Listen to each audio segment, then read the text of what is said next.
Good morning, students and parents. This is Mr. Walters again.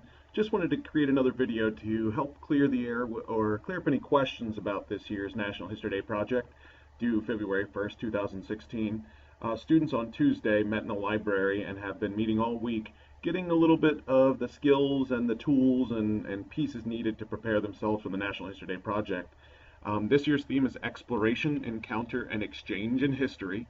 So students have been told that it's a 2-month-long project where students get to choose a leader or a important figure in history outside of our normal curriculum to get them interested in other parts of history that we don't get to spend time in class to do, but people they're interested in. It's something we've done at Deer Park for several years now and have met with a lot of success because it helps prepare students for the future. And it's exciting because students get to study history and they get choice in what they get to learn and how they get to show everyone in their class and the school what they learned. And the other cool part is that it's a competition for those who are competitive in nature like myself to turn in the best projects, not only for a great grade, but also for sending their project to brag to others in the county. If they win at counties, they can go to states. We've had students go to states but not win to go to nationals, which I'd love to see the first year Parkers head to nationals with their project. How the project helps the students is it helps to give students choice. Students usually do better when they get to choose what they get to learn, and this is the age where they should start to express themselves and choose what they're interested in. It also helps students do research skills, taking notes, finding sources, and sources that are genuine, valid, reliable, and good, because you can't always believe every piece of information you read, especially now in the age of the internet. It helps students keep organized. I've given kids sheet protectors, rubber bands, note cards, a big yellow packet so that they can set themselves up for success. Students will get a chance to show off their work. It encourages competition, and it's pushing the students to do probably the biggest project they've ever done in terms of research and the amount that they are going to put into this project, and exposes students to public speaking skills, because let's face it, these students need to start expressing themselves and among their peers, proving that they are experts in what they spend the time on and take pride in what they do.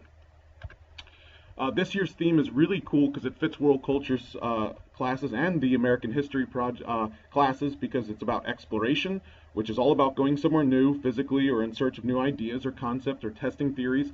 So during the age of exploration, the first men and women from 500 years ago in Europe to thousands of years ago in ancient Egypt and Greece to even nowadays exploring outer space.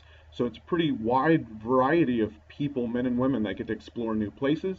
The encounters they had, the good, the bad, the ugly, the people they met, the conflicts they may have had, and what the new culture and environment they encountered was like, because they were the first to step foot on these new areas. And then the exchange that happened, the connections made with new people, new societies, cultures, the goods that were exchanged, and the things that now we, hundreds to thousands of years later, still use.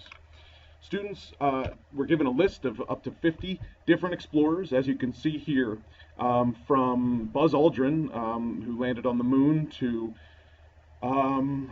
just look at the list. There's a whole wide variety. Students got to choose based on their grade. It was like a draft in my class where students with the highest grades got to choose first, like Amerigo Vespucci, where we get our name, our country's name, America, from, or Ferdinand Magellan, to Marco Polo, to Lewis and Clark and Sacagawea. So it's pretty cool to see this huge list where some of the kids were familiar with and they chose ones they were comfortable with, but I was also impressed with people who chose new and interesting new people that they don't know anything about and are going to become experts on. So I just wanted you to be able to see that list of who they were able to choose from. After the students chose their topics yesterday, their explorers, they are now, by next Friday, going to have to submit their proposal telling me how their explorer led an exploration, had an encounter and an exchange, and why they personally had this connection, or why they personally wanted this Viking or this British person or this Australian person that found these new places. What made them choose this person? They're going to then also have to choose from 4 varieties of types to put their project and research together.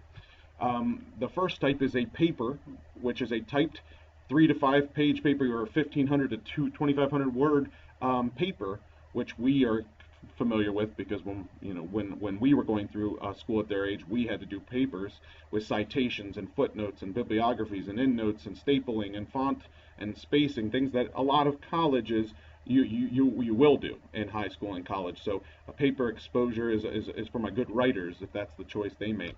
For my visual designer style learners, the exhibit might be your category, which is like a small museum. There's artifacts. You can have other cool objects in front to support your person, maybe an eyeglass or a telescope, or little model ships of theirs. So the cool thing about the exhibit, it's only a 500 word maximum limit, so it can't go over. It's more about the visual, the design, the neatness, the organization, and this is the category where you actually have to put some money into it by purchasing items to decorate more crafty type people. The other ones are free and more for my digital people, which the first option is a documentary.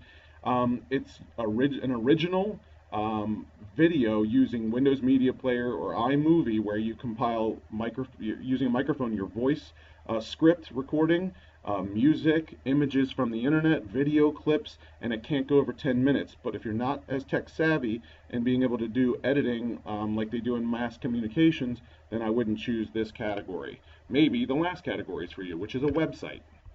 National History Day provides and has partnered with Weebly, which is a online website that allows students free web design, where they get to create web pages, links, interactive multimedia, and has their historical analysis research all in page form. So it kind of combines the writing piece of the paper, the design piece of the exhibit, and the multimedia piece of the documentary all in one website. So if that's for you, please let me know. There will be a series of videos devoted to each type of project later on, so stay tuned. So if you have any more questions after this intro video, please visit the National History Day website for the competition information, which is www.nhd.org, or come up to school, come sit in on our research days when we have them in school, and please just be involved with your children as they are researching. Get to know these explorers with your children and help them stay focused and on schedule, which is in their yellow packet for this project. I hope to see you guys up here and hope that this helps. And I hope you guys have a great day.